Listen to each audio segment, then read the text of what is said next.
할렐루야. 하나님의 크신 은혜가 이 새벽에 우리 가운데 가득한 줄 믿습니다. 오늘 역대하 32장 24절로 33절까지 말씀을 가지고 12월 14일 월요 새벽 기도를 하나님께 드리도록 하겠습니다. 우리는 계속해서 히스기야 왕의 행적에 관하여 말씀을 묵상하고 있습니다. 히스기야는 훌륭한 왕임에 틀림없죠. 그래서 열왕기 저자도 높이 평가하고 있는 것을 우리는 성경을 통하여 보았습니다.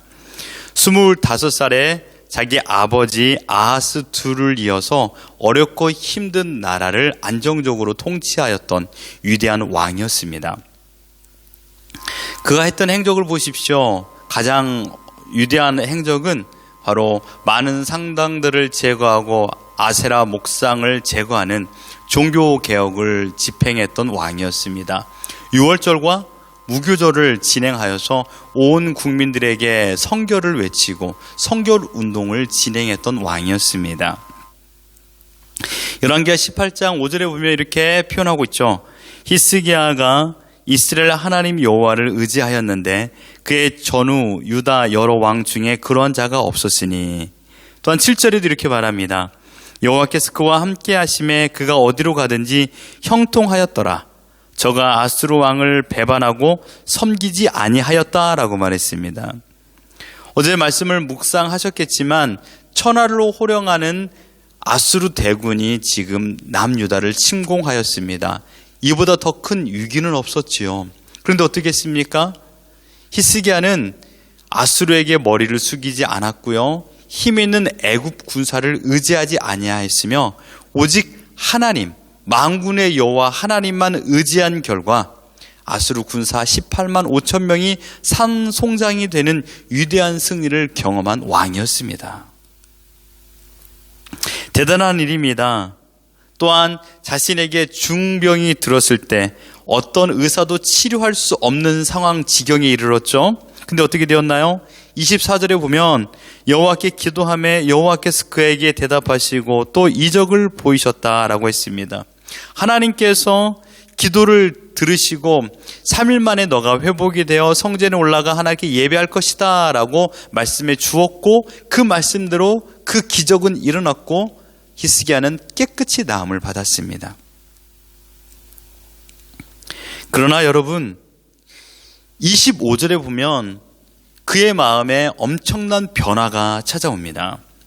히스기야가 마음이 교만하여 그 받은 은혜를 보답하지 아니하므로 진노가 그와 유다와 예루살렘에 내리게 되었더니.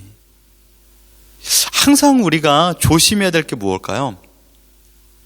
일어섰으면 넘어질까 염려하라. 형통할 때 넘어진다 이것입니다. 히스기야 또한 마음에 교만이 생겼습니다. 여러분 우리는 대부분 교만이라는 것을 내가 가지고 있는 것을 보여줌으로 뽐내므로 인하여 외형적으로 나타나는 행동이라고 표현하는데요. 이 교만의 시작은 마음부터입니다. 마음의 교만이다라는 것은 어떤 의미가 있을까요? 자기를 인정하는 행동입니다. 내가 나를 칭찬하는 겁니다. 내가 하나님께 이러이러한 것을 했음으로 인하여 상을 받을 수 있는 충분한 자격 요건을 갖추었어. 즉 자신을 칭찬하고 자신을 인정하는 행동이 바로 교만입니다. 여러분 하나님께 열심히 봉사했다. 내가 하나님께 수고했다. 내게 받은 직분이지만 그러나 내가 최선을 다했다. 하나님의 영광을 위해서 했으면 좋은데요. 그것을 내가 했다. 내가 열심히 했다. 나는 충분히 상을 받을 수 있다. 라고 생각하는 그 순간이 바로 교만인 것입니다. 자기가 전장에서 승리한 것도 하나님의 은혜입니다. 자기가 중병에서 나은 것도 하나님의 은혜였죠. 철저히 하나님의 청직이라는 사명과 생각을 망각해버렸습니다. 우리 이렇게 생각할 때가 많이 있습니다. 내가 이렇게 열심히 기도하니 하나님께서 감동받아서 나에게 이렇게 응답을 주었어. 하나님께서 감동받은 건 있죠. 그러나 하나님은요 우리에게 복을 주시기로 준비하고 계시는 분이지 내가 어떠한 노력과 수고를 통하여 하나님의 마음을 바꿀 수 있다, 지축을 흔드는 기도, 하나님의 보좌를 흔드는 기도, 이렇게 많이 표현하는데요. 과연 하나님께서 우리의 기도에 흔들린다라면 지금 하나님의 그 앉아있는 자리는 안전할까요? 여러분, A와 B라는 사람이 있습니다. 그런데 같은 기도 제목을 놓고 기도합니다. 하나님, 그 사업체를 나에게 주시옵소서. A와 B, 그러면 누가 그 사업체를 얻어낼 수 있을까요? 하나님은 그 두 사람의 기도를 얼마나 들으면서 힘들어 하실까요? 만약에 우리의 기도에 하나님이 흔들린다면요. 그렇게 우리가 생각해서는 안 된다는 것이죠.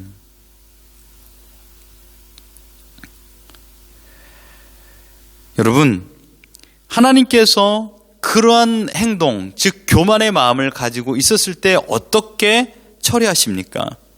현실적인 재난과 고난을 왕과 또한 그의 나라와 유다와 수도 예루살렘에게 주고 있다는 사실을 성경을 통하여 말씀하고 있습니다. 여러분, 그런데요, 26절을 자세히 보면 이렇게 말하고 있습니다. 히스기야가 마음의 교만함을 뉘우치고 예루살렘 주민들도 그와 같이 하였으므로 라고 했습니다. 예루살렘 주민들도 히스기야와 같이 교만함을 뉘우쳤다라고 말했던 것을 보십시오. 지금 예루살렘 주민들도 히스기야와 같은 교만한 마음을 가지고 있다라는 표현입니다.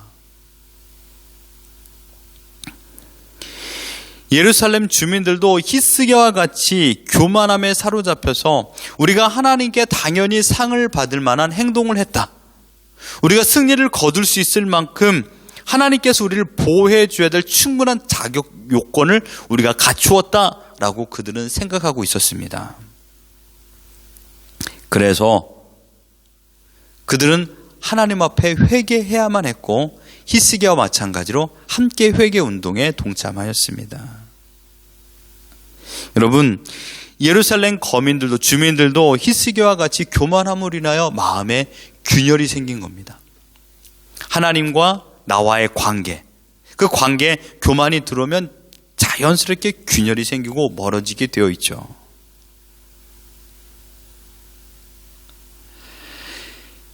여러분, 하나님께서는 그 회개의 기도에 응답하여 주셨습니다.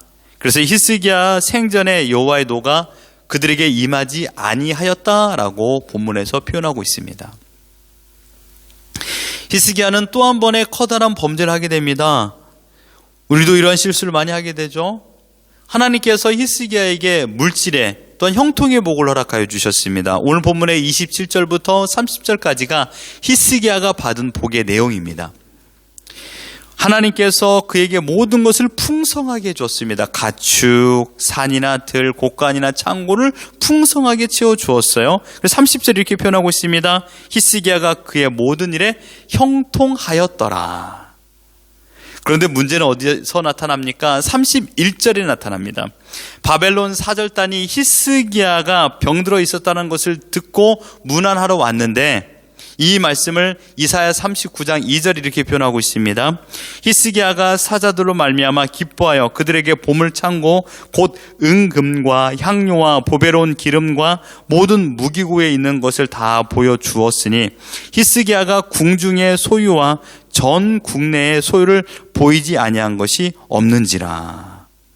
이 모든 일은 하나님께서 31절에 히스기야의 심중에 있는 것을 다 알고자 하사 시험하셨더라 라고 말했습니다. 물론 여기에서 시험하는 것은 어떠한 어려움을 줘서 쓰러뜨리고 고난을 주기 위하여 시험을 주는 것이 아니라 그 사람의 속내, 그 사람의 마음, 그 사람의 신앙의 상태를 알게 하기 위하여서 시험을 주시는 것입니다. 이것이 오늘 전반적인 내용입니다. 여러분, 오늘 본문을 통하여 우리가 알아야 될 것은 하나님을 섬기는 자가 가져야 될 바른 태도가 무엇인가 이것입니다. 우리는 언제나 주의해야 될 것이 있습니다. 그것은 무엇일까요?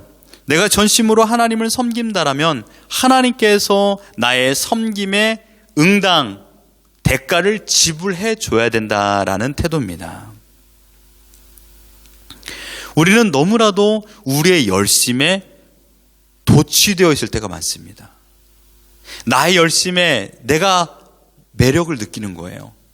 나의 수고와 나의 헌신에 나 혼자 자화자찬할 때가 많이 있어요.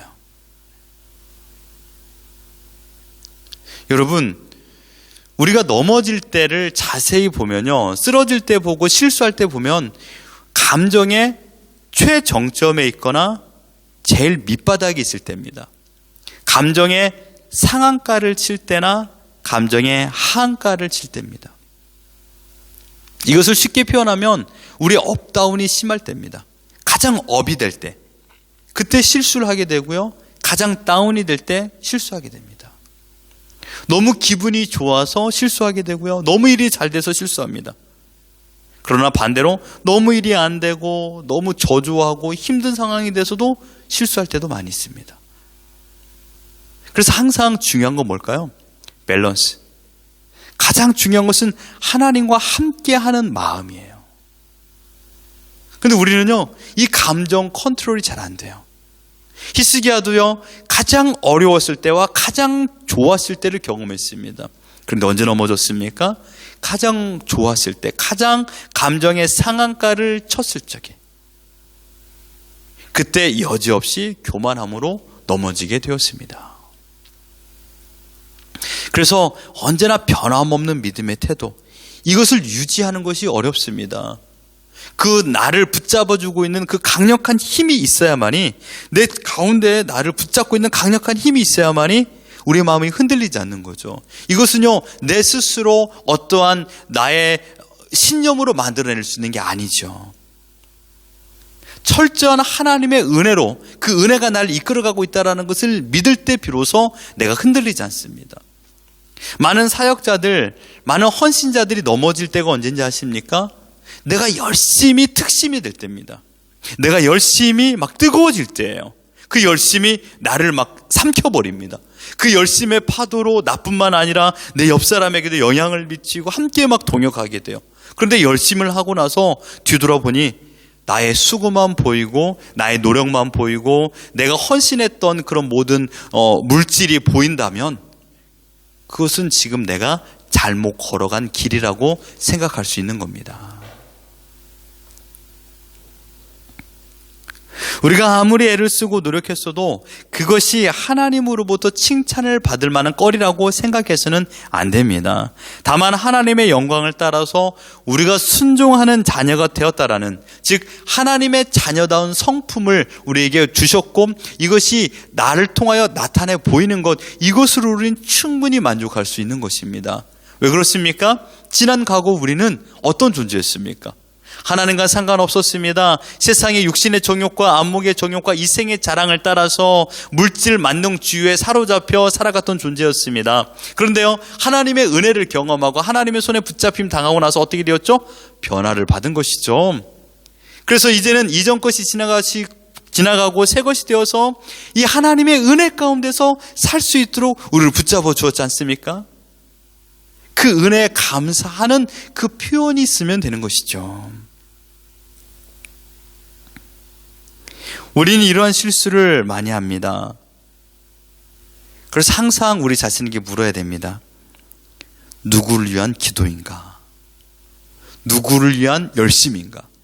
무엇을 위한 봉사인가? 누구를 위한 예배인가? 어느 날부터 그 누구의 대상이 내가 되어버렸습니다. 나를 위하여 기도하고 나를 위하여 예배하고 나의 인기를 위하여서 나의 칭찬과 사람의 인정을 위하여 봉사하는 자리와 또한 예배하는 자리를 지키는 내 모습. 우리는 알고 있습니다.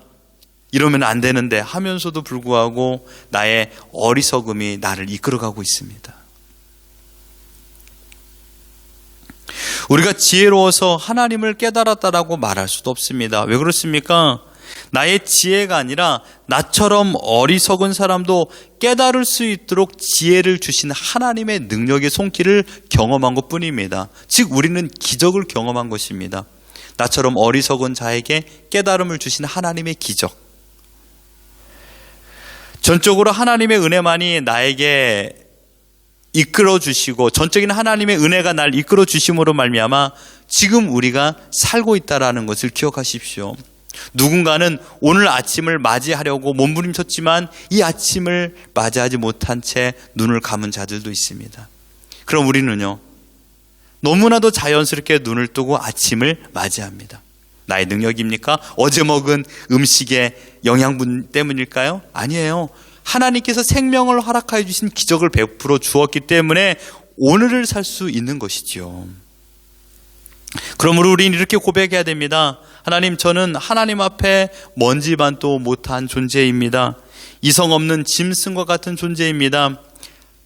다윗과 욥이 고백했던 내용입니다. 히스기야가 자신이 재에 앉아서 하나님, 저는 이 재와 같이 바람에 불면 날아갈 존재입니다. 연약한 존재입니다. 하나님, 나를 불쌍히 여겨 주옵소서. 가장 인생의 밑바닥에 있었을 적에 하나님을 부르짖음으로 인하여 하나님의 기적을 경험하게 되었고 승리와 회복을 경험하게 되었습니다. 그러나 그가 최정점에 가장 높은 자리에 앉았을 적에 그는 기어이 하나님보다 더 높은 자리에 앉고 싶어하는 마음을 가지고 있었습니다. 우리가 지금의 형편 속에 살고 있는 것은 하나님의 전적인 은혜요, 곧 형통의 복을 받았기 때문에 오늘을 살고 있는 줄 믿습니다. 여러분, 크든 작든 새 것이든 헌 것이든 중요한 것은 지금 내가 살아갈 수 있는 힘을 공급받고 있다는 사실입니다. 어제도 말씀을 보았듯이 우리는 세상에서 가장 큰 복을 받은 자입니다. 바로 하나님께서 허락하여 주신 영생의 복을 받은 자인 것이죠. 언제나 우리는 이 복을 주신 하나님을 기억하며 그 하나님을 사랑하는 것, 그때 비로소 우리는 흔들리지 않습니다. 여러분, 성장을 하기 위해서는 플러스가 돼야 됩니다. 플러스. 많이 먹어야 몸이 크죠. 그러나 성숙을 위해서는 버려야 됩니다. 마이너스가 돼야 되죠. 내가 어느 정도 이제 성장이 되었으면요, 그때부터는 성숙의 과정으로 들어가야 됩니다. 그러기 위해서는요, 내가 먹는 것을 줄여야 자연스럽게 몸에 다이어트가 일어나듯이 내가 소유하려고 하는 것을 버려야 됩니다. 나의 욕심을 버리기 시작하면 그때 비로소 하나님 안에 거하며 하나님 중심으로 살아갈 수 있는 성숙의 과정에 이르게 됩니다. 바라옵기는 오늘 내 마음속에 있는 탐욕과 교만을 멀리하고 하나님의 뜻을 따라 하나님께서 원하시는 거룩과 겸손을 지향하기를 바랍니다. 우리가 하나님의 자녀로서 가져야 될 바른 태도의 모습인 줄 믿습니다. 여러분, 우리가 소망해야 될 것은 이 땅에서의 번성이 아니라 바로 하나님의 나라입니다. 하나님의 나라를 소망하시고 그리스도의 제자답게 오늘을 하나님의 뜻을 이루어 드리며 살아가는 우리 모두가 되기를 예수 그리스도 이름으로 축원합니다.